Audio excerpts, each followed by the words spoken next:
दूध खरीदिए तो उसमें यूरिया मिलता है, सब्जियां खरीदे उसमें ऑक्सीटोसिन है, पनीर के अंदर स्टार्च और पौष्टिक सोडा है, आइसक्रीम में डिटर्जेंट पाउडर मिलता है। हम खाना नहीं खा रहे, हम धीमा जहर खा रहे हैं।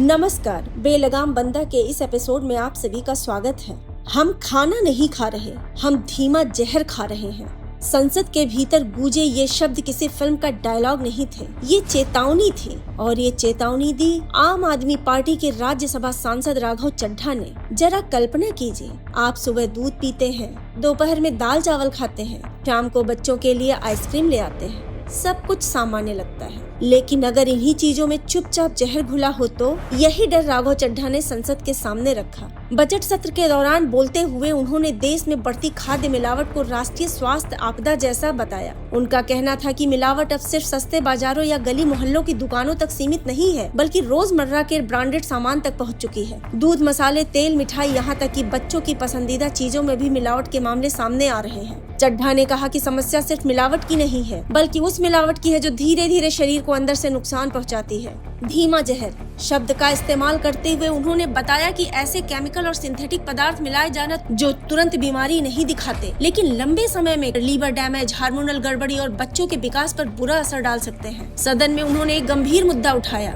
झूठे शुद्ध लेबल। उनका कहना था कि कई उत्पाद खुद को प्योर, नेचुरल या ऑर्गेनिक बताकर बेचते हैं, लेकिन असलियत में उनमें घटिया और हानिकारक चीजें मिलाई जाती हैं। यानी उपभोक्ता भरोसा करके वही चीज खरीद रहा है जो उसकी सेहत के खिलाफ जा रही है। उन्होंने खास तौर पर बच्चों, बुजुर्गों और गर्भवती महिलाओं का जिक्र किया। ये वो वर्ग है जिनकी इम्यूनिटी या तो कमजोर होती है या शरीर ज्यादा संवेदनशील होता है। ऐसे में मिलावटी खाना उनके लिए सीधा खतरा बन जाता है। ये सिर्फ फूड इशू नहीं है, ये पब्लिक हेल्थ इमरजेंसी है। चड्ढा का यह संदेश साफ था। इसके बाद उन्होंने सरकार और food safety and standard authority of India यानी FSSAI की भूमिका पर सवाल उठाए। उन्होंने कहा कि कानून तो है, लेकिन लागू करने में ढिलाई है। अगर जांच सख्त हो, नियमित सैंपलिंग हो और दोषियों पर तेज कार्रवाई हो तो मिलावट करने वालों के हौसले टूट सकते हैं। लेकिन जब सजा का डर नहीं होता तो जहर मिलाने वाले का धंधा चलता रहता है। चड्ढा ने मांग की कि मिलावट के मामलों में सिर्फ जुर्माना नहीं बल्कि कड़ी आपराधिक कार्रवाई हो। उन्होंने कहा कि जो लोग खाने में जहर मिला रहे हैं वो सिर्फ कानून नहीं तोड़ रहे, वो देश के भविष्य के साथ खिलवाड़ कर रहे हैं। उनके भाषण के दौरान सदन में गंभीर माहौल रहा। कई सांसदों ने मेजें थपथपाकर समर्थन जताया, क्योंकि ये मुद्दा किसी पार्टी का नहीं,